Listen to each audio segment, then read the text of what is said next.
드라큘라, 어둠 속에 숨겨진 매혹적인 악의 초상. 1897년 브램 스토커는 소설 드라큘라를 통해 문학사에 길이 남을 악의 화신을 탄생시켰습니다. 드라큘라는 흡혈귀라는 존재를 단순한 괴물이 아닌 매혹적이고 지적인 악의 존재로 재해석하며 공포 문학의 새로운 지평을 열었습니다.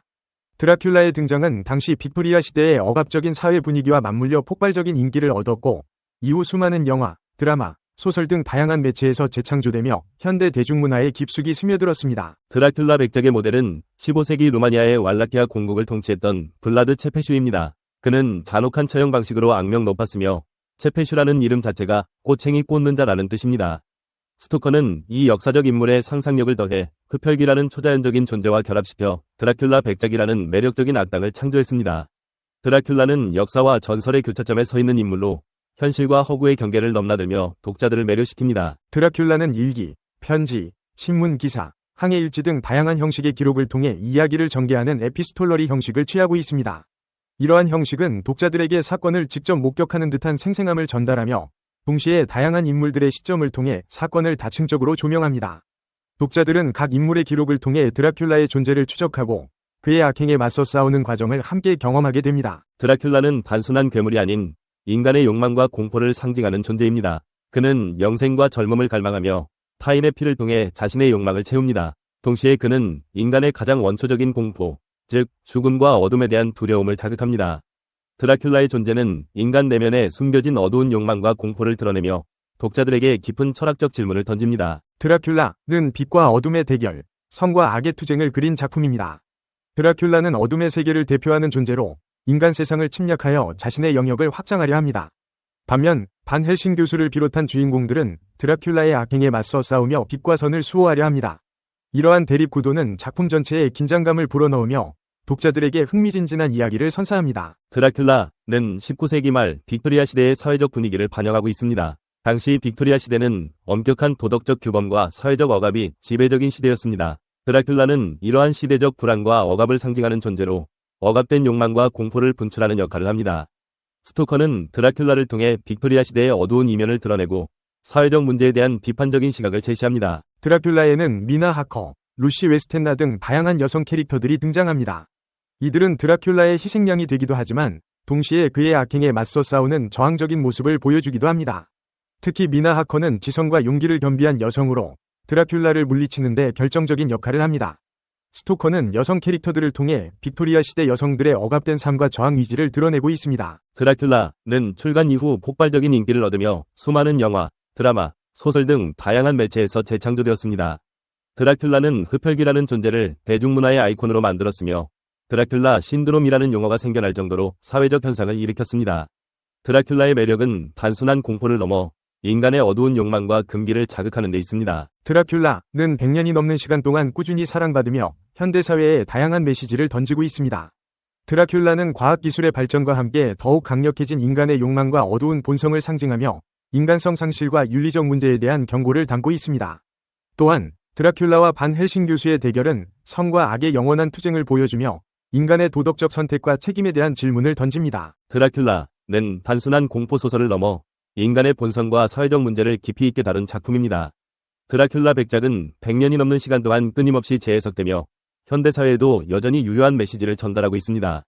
드라큘라는 영원히 살아 숨쉬는 악의 화신으로 우리에게 끊임없이 질문을 던지며 인간 존재의 의미를 되새기게 합니다. 1431년에 태어나서 1476년까지 살다 간 블라드 3세를 우선 간략히 소개하면 15세기 루마니아 지방의 블라드 2세의 둘째 아들로 형과 아버지가 죽은 후 왈라키아 공작이 되었다.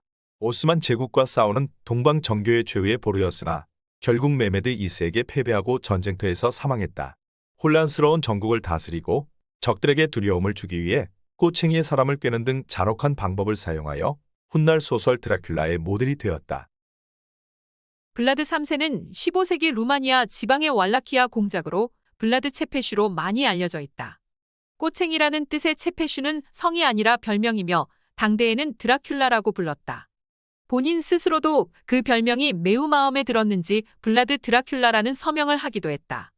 이것이 오늘날의 우리들에게 드라큘라가 흡혈귀의 대명사로 오인되고 있는 이유이기도 하다. 그러나 그는 루마니아에서는 루마니아의 독립을 위해 싸운 영웅으로 평가받고 있다.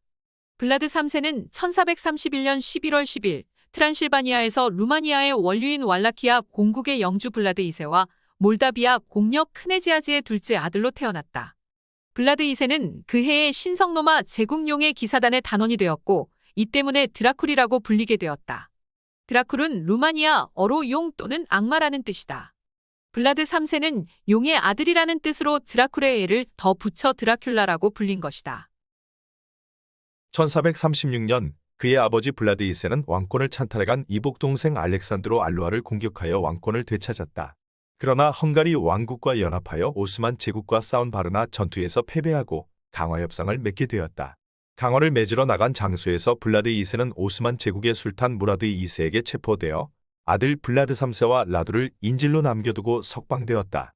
이후 형제는 오스만 제국 에그리 고주에서 16년간 인질 생활을 하게 된다.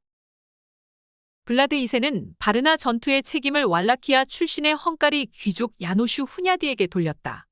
이 일이 빌미가 되어 그와 맏아들 미르체아는 1447년 후냐디의 지지자들에게 생매장을 당해 죽게 된다. 이후 야노슈 후냐디는 블라드 3세의 육촌인 다네스티 가문의 블라디슬라프 2세를 지지하여 그를 새로운 왈라키아 공작으로 추대했다.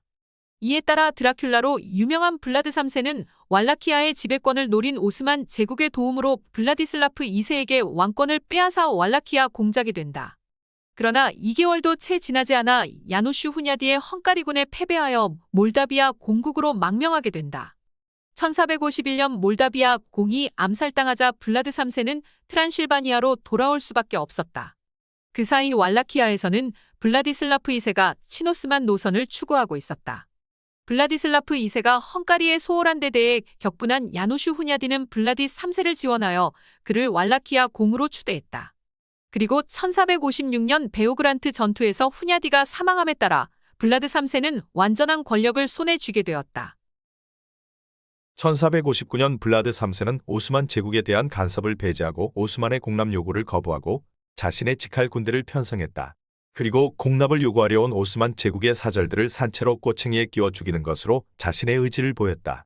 이후 오스만 제국과의 여러 번의 걸친 교전에서 매번 승리를 거두며 그는 점점 오스만 제국의 영향에서 벗어났다.